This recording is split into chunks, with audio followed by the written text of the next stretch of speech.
All right, ladies and gentlemen, sorry about that. That was a little bit of a program crash, so we are good to go. So, Randy, you were talking about yours, so go ahead and continue on yours.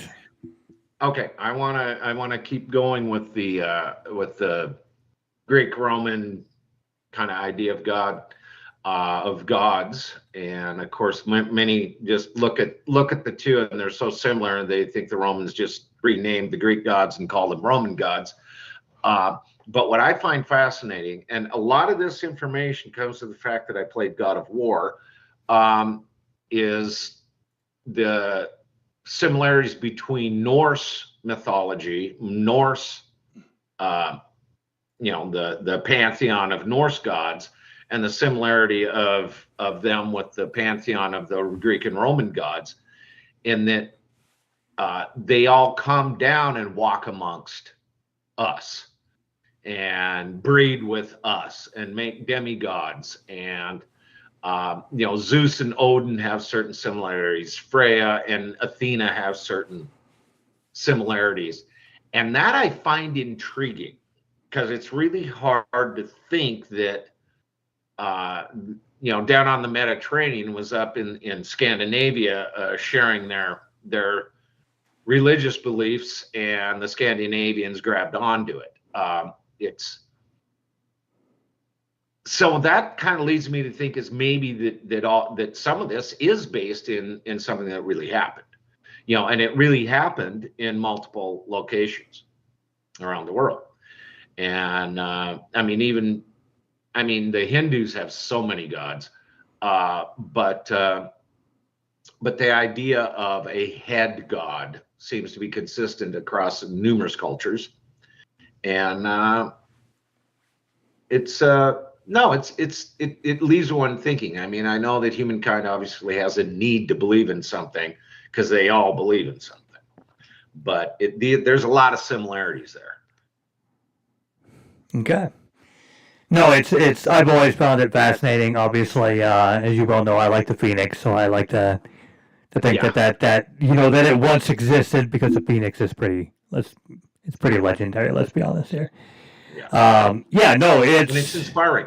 That's an inspiring thing. That's a part of mythology that makes humankind strive to be better, and it can and to survive. I mean, the whole idea of the Phoenix being rebirthed from the flames. Uh, my God, we've all felt that we needed to have that happen, because we've all been burned down. I mean, it is inspiring. All right. So on that, we're going to move on to the next topic. I will have to thank Holly for that suggestion. So Yay! this, Let's hear Holly's topic. well, that we were just on it, so Oh, we okay. just extended it to crazy. All right. So this next topic is actually requested by Aaron, and Okay. this one's going to be discussing our points of view on the Barbie movie. I know this is something that so many people are looking forward to this topic. So I am going to let you start this one, because you know damn well I have And I my. refuse. I want you to start. Really, you're going to have me going on Yes, this? I Okay, do. I okay. do. I'm okay with that. I don't mind starting it. So the movie was it was good. It was a little too I think butterfly in my point of view, for just the person that I am. I'm not a fluff person, so watching fluff for however long that movie was a lot. Um, the reversed role between both the Barbie world, where essentially the patriarchy, as we like to call it, and where the women rule everything and the men are. It's a weird representation, and I was kind of turned off in the beginning, because it was almost it almost looked down on women at the same time with their own message. Because if they're looking at it as it's reversed, then what it is showing in the beginning of the movie is that women play no role in society. They're there as a beach, which it's all you are. You don't even have an identity. you're just beach. What do? I beach, right? So I thought in myself, for somebody like yourself who is super pro female, the way that they approached it was a little too over extreme for comparing the two, right? Because then you get to the real world and it's normal, right? But if it's comparing the two worlds, I think it's just a really bad way of expressing that level of what they were going for. As for the overall message, I hated it with a passion, and I hated it for one reason. Okay, let's hear it. I'm tired of the division. I really am. I talk about this passionately with many people. Anybody who knows me knows how I am with these subjects.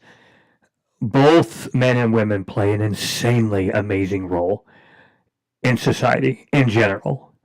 This isn't taking away from ability or inability to do something.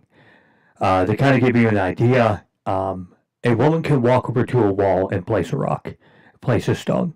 A man can walk down to Target and buy a picture frame. But is there a point where it's necessary? And that's kind of my point of view on it. Is it necessary? Yeah, you can, right? You have all the ability to fill your own home. You have all the ability to build your own walls. Both sides. But the strength and what they're really good at. So how I like to define relationships in general is both roles have a certain part to play. So for an example, a man creates the walls and the foundation. He creates the protection, security, whether that be financially, whether that be physically, whether that be emotionally.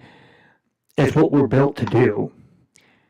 That's why we don't overthink things for the most part. All of us overthink to an extent, but for the most part, when it comes to the relationship, we're the ones that try to keep the road paved so we can still drive down it. Now, are we swerving like crazy? Abso-fucking-lutely. But at least we're going down the highway. A woman fills the castle with a grace and elegance that is absolutely unparalleled to anything a man could ever accomplish. Not taking away from either sex. But the reason why it's worked for so long is because it's worked for so long. And it's not traditional. It's not degrading. It's not, this is better than one. This is not, I can do anything. Yeah, you can. I know that you can go and buy a fucking Milwaukee from freaking Home Depot and screw a fucking hole in the wall. I understand that. I'm not saying you can't. But let's not take away from the amazing things that you have the natural ability of doing, because we're in this war of trying to prove one's better than the other. And it's shown in today's society where there's less relationships, there's less marriages, there's less devotion, compassion, societal, right? From people more interested in keeping their Instagram than their own relationships.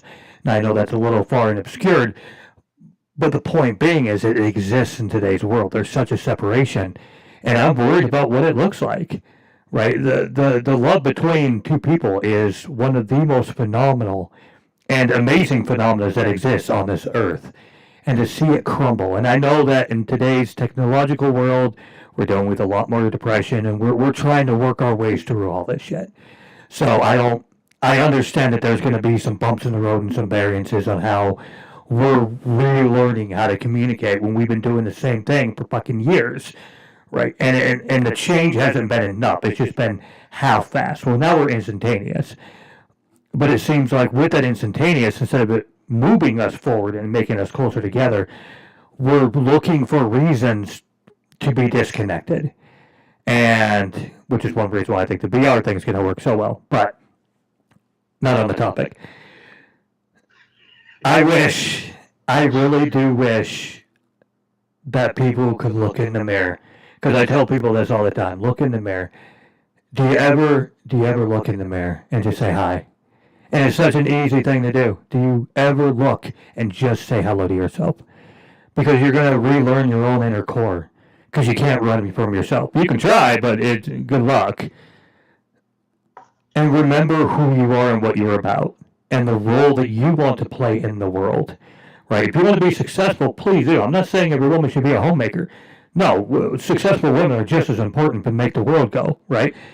But separating the two because one wants to prove that they're better than the other, I think is one of the most unhealthy things that we're looking into. And I'm afraid to see if we continue on this course, the catastrophe that we're going to run into, just emotionally, psychologically, suicide rates, all that. I think it's going to get to a point where that is going to cause a collapse because we're going to forget that compassion, love, excitement, joy, fear, pain, they're all going to be things that we write about and read about, but it's going to be things that we forget to feel. Joe. So yeah. So yes, no, man. I love your take on it, and I really, I mean, there's nothing I can. I mean, I really don't want to try and contradict anything you said. I think you've given it some thought. I experienced the Barbie movie a little differently. Mm-hmm. Now you open this up with saying I'm pro women, and I wish to correct you. I'm pro human. Oh, I'm sorry, pro human. and we're all in that category. So, there. And I enjoyed. I mean, I haven't watched it twice. I mean, I enjoyed it. It was a wonderful piece of fantasy. In many ways, it followed some classics like, Through the Looking Glass, Chronicles of Narnia, whatever. Let's step into a different world, and it's a fantasy world, and it is anything is possible. Mm-hmm. And what it really did was, for me, was it punctuated the traditional roles. And everyone. Okay, I had 5 kids, mm-hmm. right? And there was a division of duties. There was a lot to do in mm-hmm. a big, busy household, and we had division of duties. And I see that more of the traditional model of the family was a division of work duties. And now I think that the pendulum was over here. When women were not recognized, weren't able to become doctors unless they pretended they were a man. I mean, this kind of thing. The pendulum was over on women. Now, in my lifetime, I've seen the pendulum swings. I don't think the pendulum ever finds center. I think it just keeps swinging. Now we're in the middle of things. It's like, okay, this sucks. I mean, I think, and I found the challenging of traditional roles as part of the Barbie movie is a side note. I found it quite entertaining. And it just kind of poked fun. It was more about, let's make you think.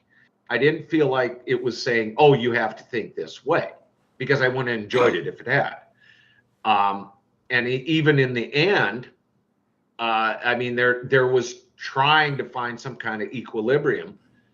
I had some other problems with it, the representation of the Mattel executives, but it's a fantasy. I mean, what the March Hare can talk.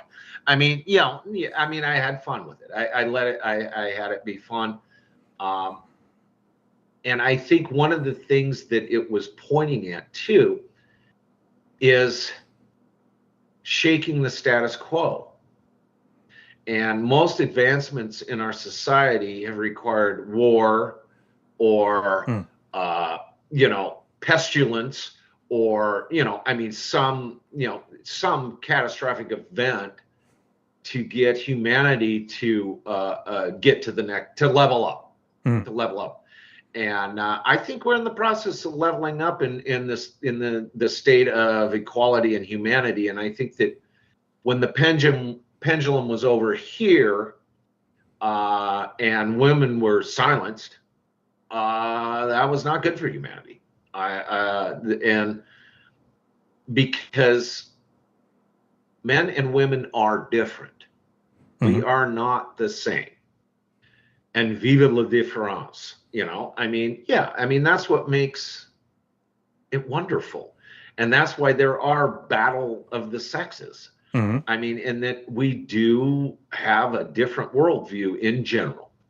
Now, is that formed by society and the societal roles that are placed on us? Possibly. Probably. There's an influence there. Is there just a difference between men and women?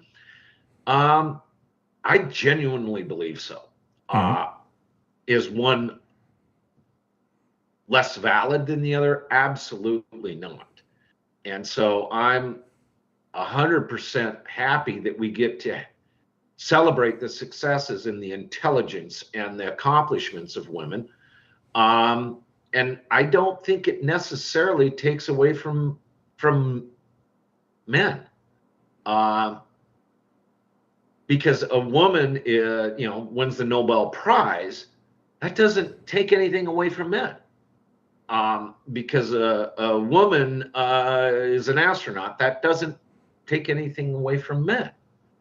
And I support all of us being happy and successful and heard and being able to emote if we so desire.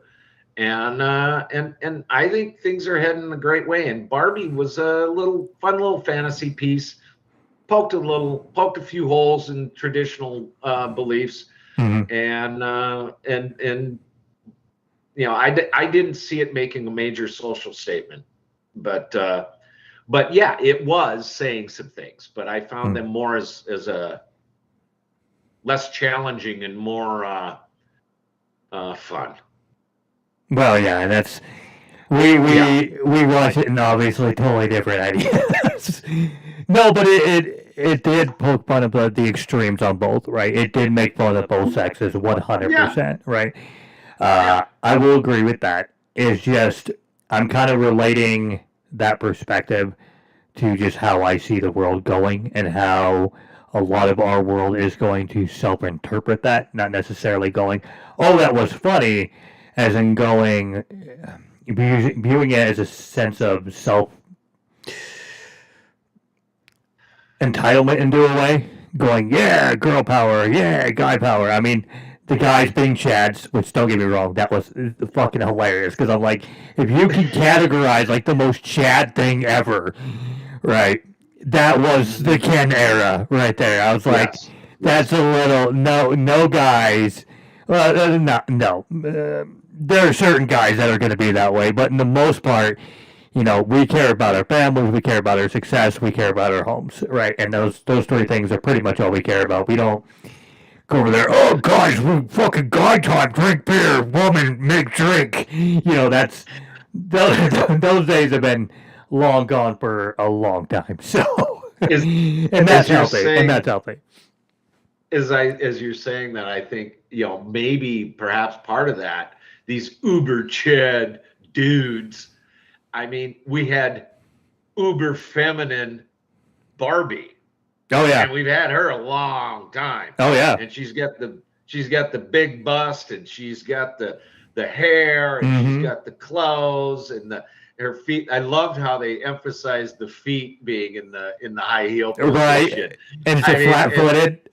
And so, I mean, that was kind of, I don't know what the word is for a female Chad, but she was about as female Chad as it gets.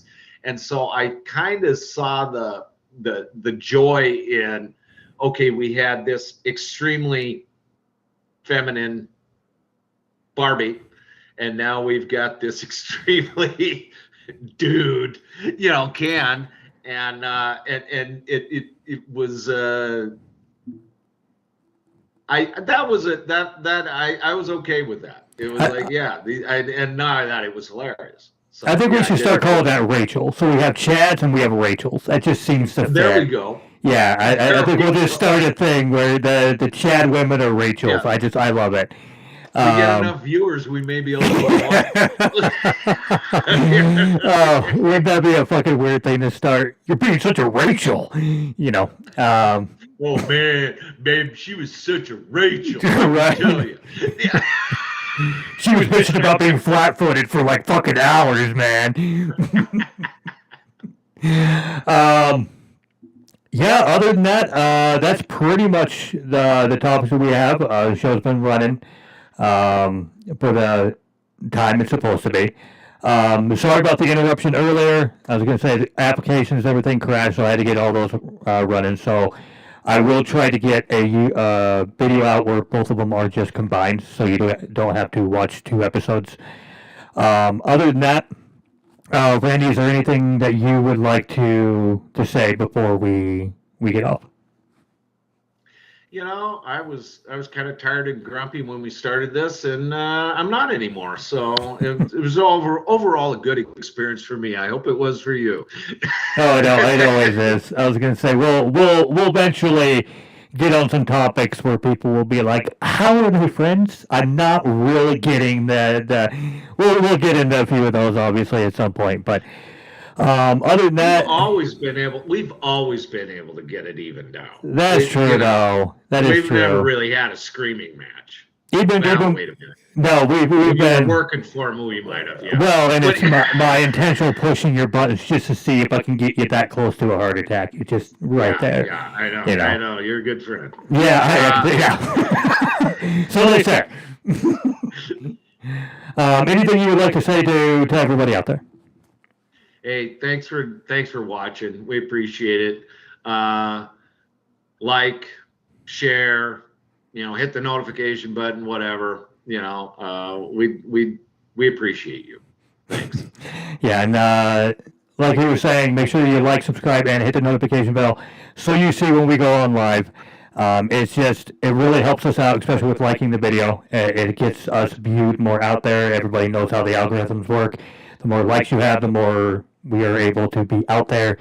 And like I said, our whole goal is to have a big community with a lot of opinions. We love to discuss them.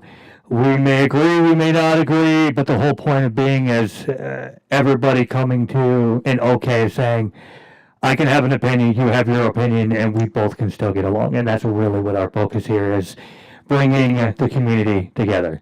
And that's what, go ahead. That, and let's make Rachel a thing. And let's make Rachel a thing, absolutely. You should go to work and just start calling women just Rachels. You're being so Rachel today. Oh, that'd be fantastic. Anyways, thank you all for watching. This is the Variety Lounge, episode 2, and we will see you next week. Thanks.